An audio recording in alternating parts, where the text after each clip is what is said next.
This is the Ganges River here, known as the Ganga in Hindi. Quite an epic view. These are the foothills of the Himalaya mountains. The Ganges is coming out of the Himalayas from Gangotri Glacier, which is a couple of days bus journey back up there. I've been wanting to do that journey for many years and haven't done it yet. Maybe one of these times when I come to India. Out there is the Laxman Jhula bridge. I used to think that Jhula meant bridge, but I guess it actually means swing, and it's referring to the fact that it is a swing bridge, a walking, swinging bridge. A little hard to see, but there are lots of people walking across it. And in this video, I'm going to walk over to that bridge. This is the balcony of the guest house where I'm staying. Been here in Rishikesh for a few days. And so this is going to be a mostly unedited video in which I walk down to the little lane behind the guest house here and give you a little taste of Rishikesh here, although this isn't technically Rishikesh. I will be explaining a bit more in the course of this video. And then get up to that bridge and show what's going on there, which is always interesting between the people and the cows and the monkeys and the motorbikes.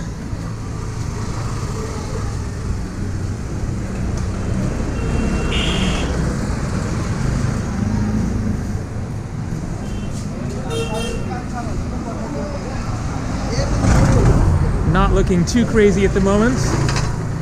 As you can see, there are lots and lots of shops here. This is where I had my laundry done a couple of days ago.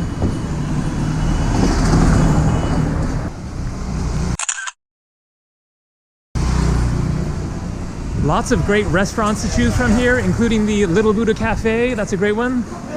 Anyone who happened to see my video, How to Travel in India on $10 a Day, we went to that restaurant with my friend Victor from Sweden, and check it out.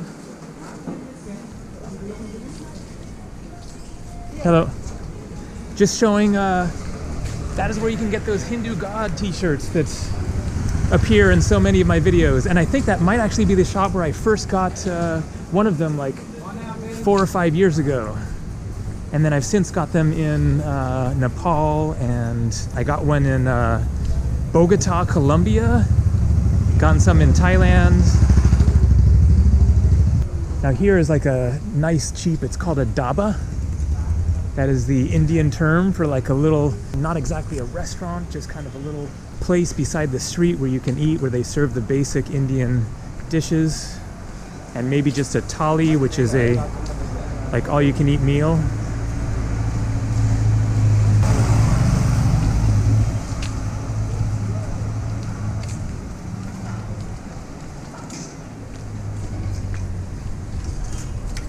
Some nice fresh fruits here. And veggies. Namaste.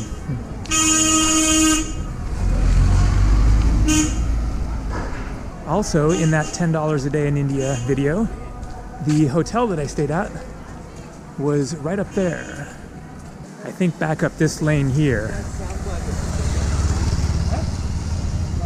Pretty sure. I think I paid 170 rupees per day at that place, which is like less than $3. And then I went back there once another time asking about the prices, and it was like 400 or 500 rupees or something. So you aren't likely to find the same kind of prices that I was finding in India back 5 years ago, although once you get out of the main tourist zones, then it can definitely improve and get cheaper. So this area here, it's referred to as Laxman Jhula because of the bridge. This is all like relatively new compared to the first time that I came here to India in 1999. And there was almost nothing up here as far as all these restaurants, guest houses. There was the temple. Certainly these buildings here are older than 20 years, but it was not the like travelers hangout spot that it is now. It's developed over time. Here we got some more of these cool shirts.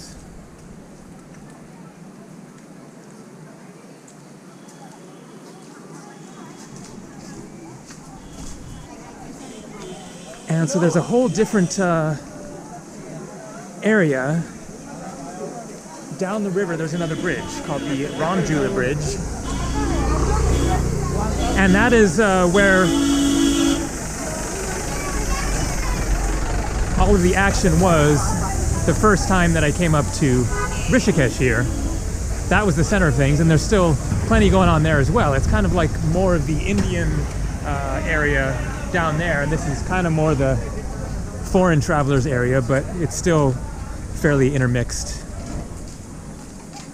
Also because of these temples, like up there, that Hindus are coming here to visit.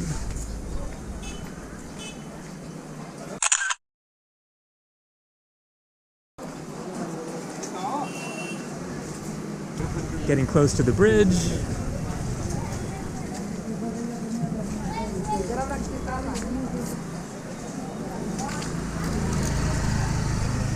And there's an important distinction to make, which is that when you talk about Rishikesh, this is not actually Rishikesh. Rishikesh is a town that is a few miles away. Shiva statue there.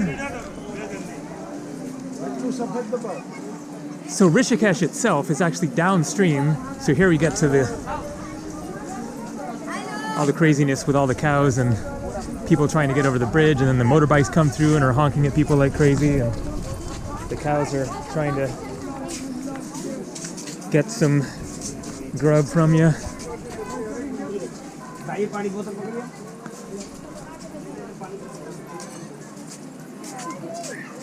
And here we go, walking over the Laxman Jhula. And here we got a monkey. There's a lot of them. Whoop, they're going banana crazy.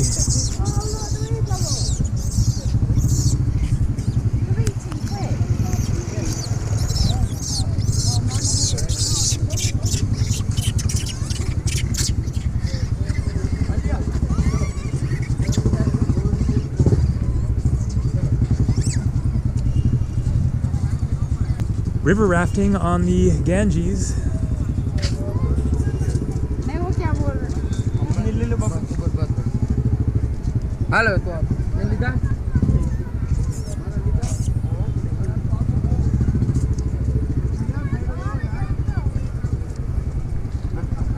And so the actual town of Rishikesh then is downstream a couple of miles. You go to the other side of the river here, and then you can catch a rickshaw, take a taxi, or a tempo, which is a shared rickshaw. And there are some roads on the other side here that will go down and get you into town, which is then like a just classic kind of busy like market town of India, and not at all the same kind of a sort of relatively, I was about to say quiet, but other than the motorbikes, this is a much more tranquil scene than, you know, town is just kind of a, you know, nothing particularly special, but a good place to go shopping, especially for things you won't find around here. Cameras, electronics, shoes, stuff like that.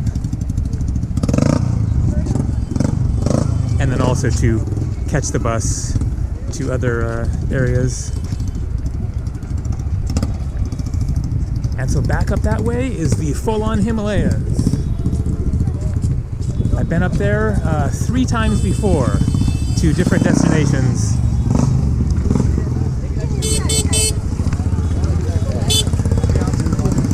And you get into like full-on like high peaks of the Himalayas.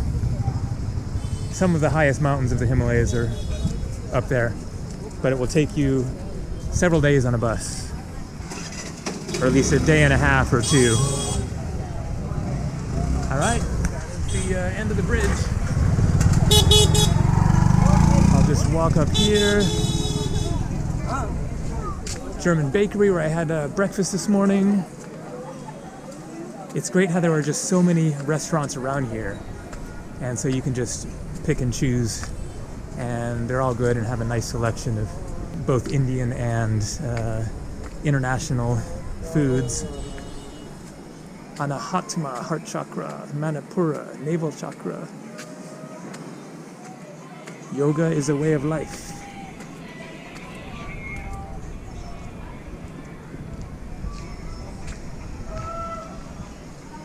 Awesome mural up there. Not sure what's going on here. All these people hanging out by this pile of rubble. Kind of random.